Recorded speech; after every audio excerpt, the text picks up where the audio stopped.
సర్కార్‌పై బగ్గుమన్న auto driver. రాష్ట్ర వ్యాప్తంగా ఆందోళనలు, ర్యాలీలు. ఆర్థిక సాయం ఎప్పుడిస్తారని నిలదీత.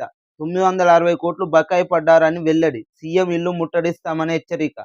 ఆటో డ్రైవర్ల యూనియన్ ఎక్కడికక్కడ ధర్నా చేయడానికి సిద్ధం కావడం జరిగింది. ఇప్పటికే వారికి తెలంగాణ గవర్నమెంట్ వచ్చినాక ఫ్రీ బస్ పెట్టి వారికి ఆర్థిక సాయం అందిస్తామని చెప్పడం జరిగింది. ఆర్థిక సాయం ఇప్పటి వరకు కూడా అందియకుండా మరియు 960 కోట్లు బకాయి పడడం జరిగింది రాష్ట్ర గవర్నమెంట్. అవి ఎప్పుడు ఇస్తారని ఎక్కడికక్కడ ర్యాలీలు చేస్తుంటూ ఆటో డ్రైవర్ల యూనియన్ అడగడం జరిగింది. మీరు ఇప్పటి వరకు ఇచ్చిన హామీని నిలబెట్టుకోలేకపోతున్నారు.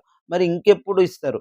మేము బతకాలనా? చావాలనా? అని ఆటో డ్రైవర్లు అడుగుతున్నారు. ఇప్పటి వరకు మీరు ఫ్రీ బస్ అని పెడితే మేము ఆటోలు నడుపుకోలేని పరిస్థితిలో ఉన్నాం. కానీ మాకు ఎంతో కొంత చేదోడు వాదోడు ఆర్థిక సాయం అందుతదంటే, ఆ సాయం కూడా ఇవ్వలేని పరిస్థితిలో ఉన్నాం. 960 కోట్లు కూడా బకాయిలు ఇంకా విడుదల చేయలే. మీరు గనుక ఇలానే చేస్తే మేము ఆత్మహత్యల పాలవుతాం. కాబట్టి దయచేసి మీరు గనుక విడుదల చేయకపోతే బకాయిలు రాబోయే కాలంలో ఎక్కడికక్కడ మంత్రుల ఇళ్లను మరియు సీఎం రేవంత్ రెడ్డి గారి ఇళ్లను ఎక్కడికక్కడ మేము ముట్టడిస్తామని తెలియజేస్తున్న ఆటో డ్రైవర్ల యూనియన్.